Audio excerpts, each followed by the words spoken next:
Mais en même temps, l'intellectuel, s'il est bien documenté, il y a des intellectuels, enfin, qui vont passer pour des intellectuels, puis moi je trouve que le défaut de l'intellectuel, des fois, c'est de s'intéresser à tout et de sortir de son champ d'expertise. Et des fois, les universitaires le font, des fois, les intellectuels le font. Et là, ils sont du côté de l'opinion. Et là, moi, j'ai un problème. J'ai un problème quand on bascule du côté de l'opinion et qu'on fait comme si notre opinion était quelque chose de plus scientifique. Donc ça, c'est ma difficulté. Je pense que l'intellectuel, il y a un peu mauvaise presse, mais un peu mauvaise presse parce qu'en général, il est critique. Pour des raisons qui sont propres à la nature humaine, les gens n'aiment pas trop se faire critiquer, et qu'on leur oppose souvent une opinion. Et ça, je trouve ça intéressant parce que souvent au Québec, je vois, dans ce que je constate dans le débat, c'est de l'opinion versus des propos qui sont plus documentés, et c'est comme si ça valait la même chose. Alors, dans le fond, ce ne sont que des idées, tout est opinion.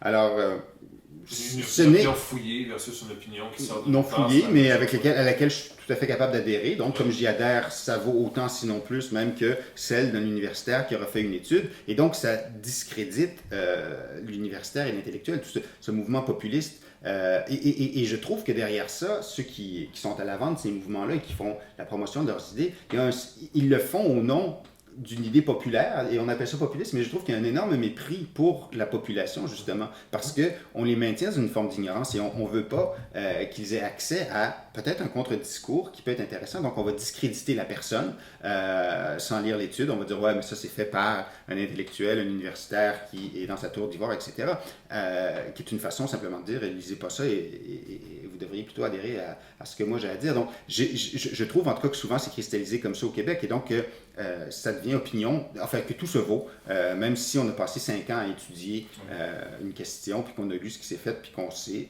sur la question X, enfin qu'on est capable de documenter de façon assez sérieuse la chose.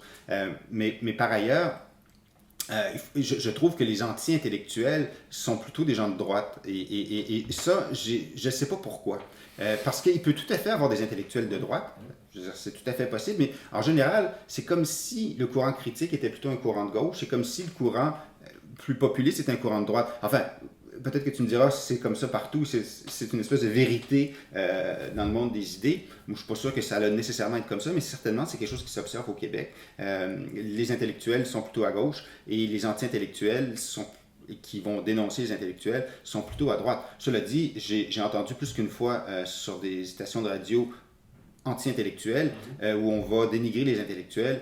Des fois, quand on invite un intellectuel ou un universitaire qui pense comme nous, de dire « Ah ben lui, il connaît la question, il l'enseigne, c'est un universitaire, c'est un grand spécialiste, alors maintenant il va nous dire. » Donc, c'est pas tant qu'on est contre les intellectuels, c'est qu'on est contre ceux qui pensent pas comme nous, ce qui, à mon avis, est très différent. Et c'est ça qui est intéressant, c'est qu'on va dire, quand les intellectuels, certains interviennent dans le débat public, on va dire qu'ils sont déconnectés de la réalité alors qu'ils sont en train d'intervenir dans le débat public. Mais c'est comme si, et en même temps, je ne sais pas ça veut dire quoi être connecté sur la réalité.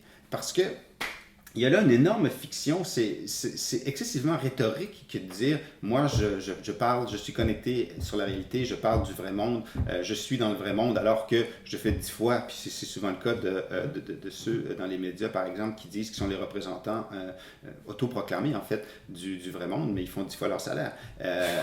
Je veux dire, c'est quand même, c'est pas rien, ça doit vouloir dire quelque chose, ça, de ne pas avoir le même statut économique. Mais s'intéresser au monde des idées, s'intéresser à comment la connaissance est structurée, moi je trouve que c'est une question pertinente et légitime qui peut trouver un rattachement avec des préoccupations à la fin. On est capable de trouver comment ça peut être rattaché ou d'être d'un certain intérêt pour un peu n'importe qui. Enfin, il y a moyen d'argumenter. Ce qui m'amène, je trouve, à une piste importante, c'est que pour moi, ce qu'un chercheur doit faire, c'est... Il n'y a pas à le faire à chaque fois qu'il écrit un texte, à chaque fois qu'il prend la parole, mais il devrait quand même le faire plus souvent. Je trouve que le défaut des chercheurs, des intellectuels dans ce débat-là, c'est de ne pas montrer la pertinence de ce qu'ils font.